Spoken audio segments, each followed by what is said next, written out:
Je m'appelle François Guillaumont, je suis éleveur et cultivateur. Donc, il y a 3 ans, on a pris la décision de franchir le pas et de mener l'étude pour ce projet de méthanisation.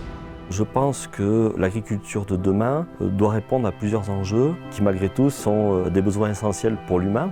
Et donc moi, si j'ai pris la décision de faire de la méthanisation, c'est bien aussi pour stabiliser au niveau économique et pallier aux variations de prix agricoles, mais c'est aussi pour jouer ce nouveau rôle de l'agriculture en lequel je crois énormément pour les années, les décennies qui viennent. Alors la première étape, c'est d'abord une préétude. Si le projet est viable, là on va enclencher l'étude. Donc l'étude elle va durer 2 ans. C'est le bureau d'études qui va définir le dimensionnement du projet en fonction des ressources disponibles sur l'exploitation. Ensuite l'étape suivante ça va être la construction. Donc nous on l'a monté en 1 an. Ensuite on passe à l'injection dans le réseau. Donc là il y a un accompagnement de Terega, il y a des services techniques qui sont là et très réactifs.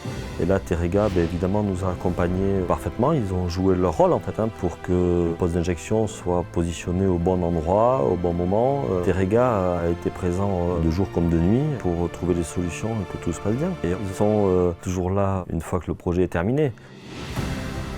On a commencé l'injection en avril 2022, donc on a recruté une personne qui est responsable du site et on va dire une demi-personne pour les remplacements. Globalement, l'unité fonctionne telle qu'on le pensait, donc pour l'instant il n'y a pas de mauvaise surprise, c'est plutôt encourageant. Alors la rentabilité est calculée sur un retour sur investissement sur 7 ans. C'est les bureaux d'études qui accompagnent de manière à ce qu'il n'y ait pas d'erreur de fait et puis que les financements suivent correctement. Alors je pense qu'un site de méthanisation, en fait, c'est une usine. Donc elle doit se projeter dans le temps et être évolutive pour limiter la prise de risque.